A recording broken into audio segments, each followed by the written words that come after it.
Saudações alvinegras, galera do Futebol. Thiago Barbieri falando com vocês aqui mais uma vez. Para quem ainda não me conhece, eu sou o editor-chefe do Futebol, responsável também pela editoria Corinthians, e estamos nessa nova fase de conteúdos aqui no nosso canal. Então, se você dá aquela moral, ajuda a gente seguindo, compartilhando, curtindo aí o nosso canal. Falamos dos outros times também, com os outros editores do site, mas hoje, né, vim a caráter aqui, com a minha capa de chuva, para fazer uma homenagem aí à Federação Paulista, que está muito preocupada em promover uma outra modalidade que não é tão rica quanto o futebol, né, que é o polo aquático,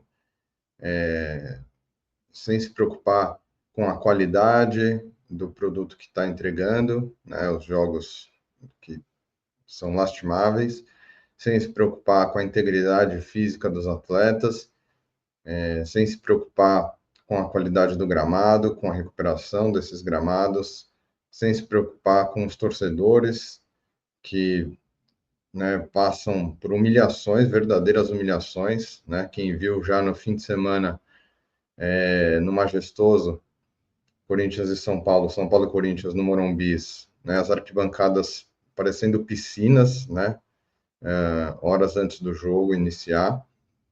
Vale destacar aqui, lógico, né, a drenagem do Morumbis, né, foi muito boa diante de toda a água que caiu aí no fim de semana, e não foi, né, a água que responsabilizou aí, ou foi a culpada pelo resultado, né, pela derrota do Corinthians de 3-1 frente ao São Paulo. Sim, né, grandes erros individuais que possibilitaram aí as chances do São Paulo, além, lógico, dos talentos do Lucas e do Oscar, que foram determinantes para essa derrota do Corinthians. Mas, né, nessa meio de semana, a gente viu novamente as cenas lamentáveis dos estádios completamente, os gramados completamente alagados. O Corinthians foi jogar lá em Campinas contra a Ponte Preta e, né, parecia uma piscina de polo aquático.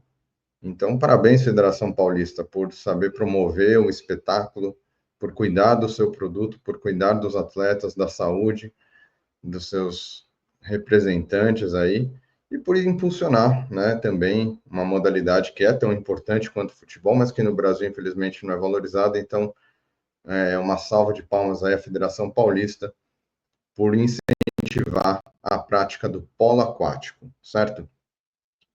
Falando um pouquinho sobre o jogo, né, ou o que teve de pouco futebol, a gente viu, né, as duas equipes praticamente na base do chutão. Ainda assim, o Corinthians conseguiu criar grandes oportunidades de gols, pelo menos 5 ou 6 lances perigosos. O goleiro da Ponte foi muito bem.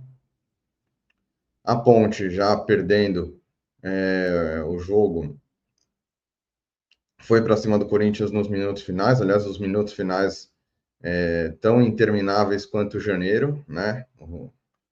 Acho que o árbitro decidiu ali que ia dar acréscimo até o fim de janeiro, por isso a gente teve pelo menos aí 10 minutos de acréscimo ao fim do jogo, mais uma vez colocando em risco aí os jogadores, enfim. A Ponte se lançou aí, fez alguns ataques perigosos no fim do jogo. O Hugo fez uma boa defesa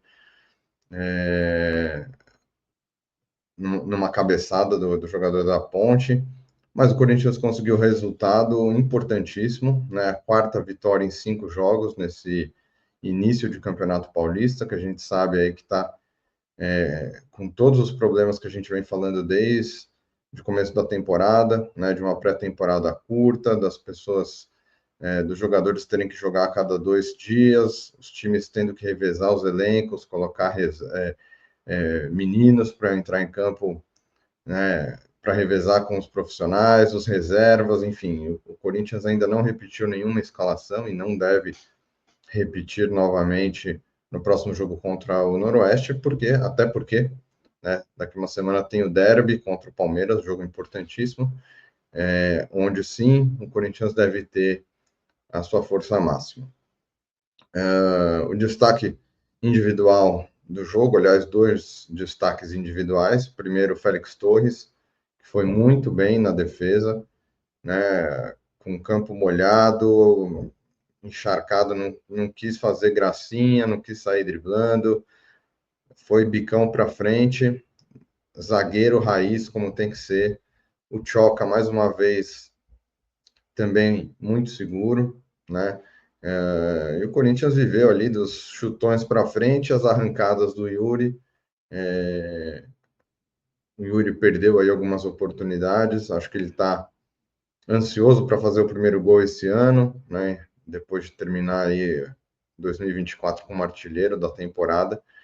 Mas quem marcou foi o Thales Mágico, Thales Magno, o atacante que já fez 3 gols, né, para o Corinthians nessa temporada. Está sendo decisivo, aliás, está sendo o principal atacante do time nesse começo de 25. No lance do gol, né, o Yuri dá uma escorada, né, num chute que veio da defesa, o Yuri dá uma escorada de cabeça, o Romero faz o lançamento para o Thales na velocidade, ele dribla 2 zagueiros da ponte e ainda dá aquela cavadinha na bola para tirar a água da poça e acertar um balaço, fez o gol que garantiu os 3 pontos para o Corinthians. Então, o Corinthians que vem bem, né, no Campeonato Paulista de futebol / polo aquático, com 12 pontos, está ali em terceiro lugar geral, né, na classificação do campeonato, e se recuperou, mostrou aí, pelo menos, né, com resultado, não com futebol ainda, porque a gente não conseguiu ver futebol ontem, mas pelo menos com resultado se recuperou da derrota, né, no Majestoso, que foi importante para dar um ânimo,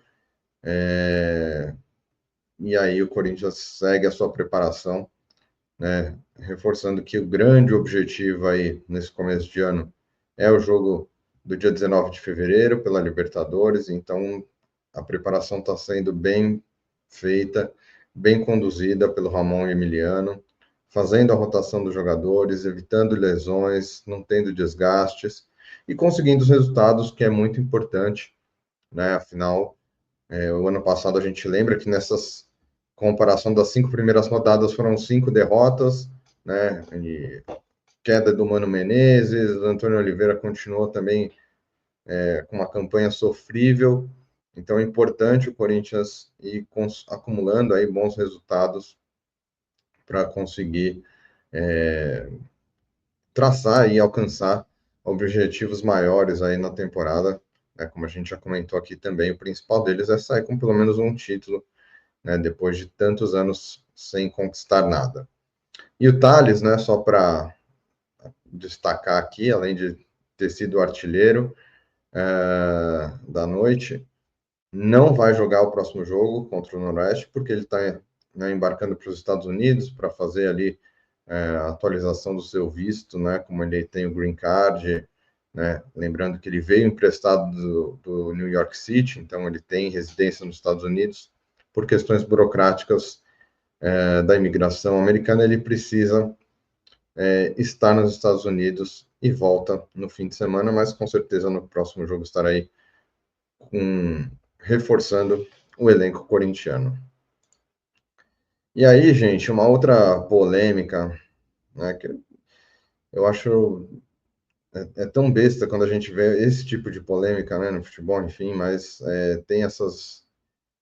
É a notícia, né, uma das notícias aí que está rolando nessa semana, sobre o vazamento aí do contrato do Memphis, que obriga o Corinthians a dar camisa 10 para ele nessa temporada de 2025.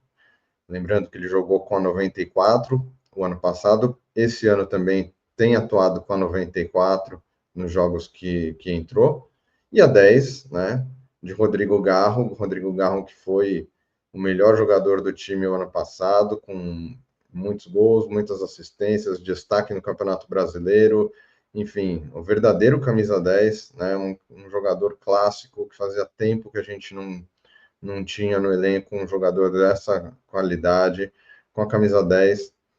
E aí tem esse imbróglio que o Fabinho Soldado já comentou aí em entrevistas, enfim, está tentando negociar, conversar com um e com outro, né? Porque é o tipo de coisa que pode azedar o ambiente no vestiário, né? O Garro de repente pode ceder a camisa para o Memphis, mas com certeza ele vai ficar bem pé da vida de fazer isso. E o Memphis pode aceitar também, ou pode falar, não, fica aí com a 10, Garro, porque você é o nosso craque, e ao mesmo tempo, né, fica aquele desgaste, porque a patrocinadora pode ter aí alguma interferência nisso, que banca os salários do Memphis. Então é o tipo de coisa que é desnecessária e que pode azedar um clima no vestiário que a gente vê aí desde o ano passado, um grupo muito unido. Então é importante resolver logo essa questão. Se eu fosse Fabinho Soldado, diretor do Corinthians, responsável aí por cuidar desse vestiário, deixaria 10 com o Garro, conversaria com o Memphis e chamaria o patrocinador para fazer uma ação, né, de manter a camisa do Memphis, que a torcida já se identificou com o número 94, enfim. Então, existem outras possibilidades, né, para se resolver isso. Imagino que o Memphis, pelo que ele mostrou ano passado, de humildade, de afinidade com o grupo, enfim, acho que não vai ser aí, não vai ficar criando caso por conta disso, até porque quem está com a 10 é o Garro, né? Se fosse o Charles, com todo respeito ao Charles, mas se fosse o Charles usando a 10, não teria nem dúvida que a gente passaria para o Memphis, mas né, o Charles não é um líder técnico do time, né? Ao contrário do Garro. Então, espero que essa polêmica não se estenda e não prejudique o ambiente no Corinthians, né? O Corinthians que também teve aí essa semana uma série de notícias importantes, né? Tivemos aí o pedido de destituição do Romeu Tuma Júnior da presidência do Conselho Deliberativo, pedido feito pelo presidente Augusto Melo. Então, a guerra política nos bastidores continua. O Augusto vem acusando aí o Romeu Tuma de ser um ditador, de ter interesses políticos com o processo de impeachment que está conduzindo contra o próprio Augusto. Enfim, então vamos esperar aí os próximos capítulos dessa guerra política que agita o Parque São Jorge e também esperar que os reflexos, os danos sejam os menores possíveis para o futebol. Tá certo, galera? Se você curtiu nosso bate-papo hoje aqui, debaixo de chuva, dá aquele like molhado, dá aquela curtida, aquele joinha, compartilha, siga, se inscreva no nosso canal, né? E tamo junto, até a próxima.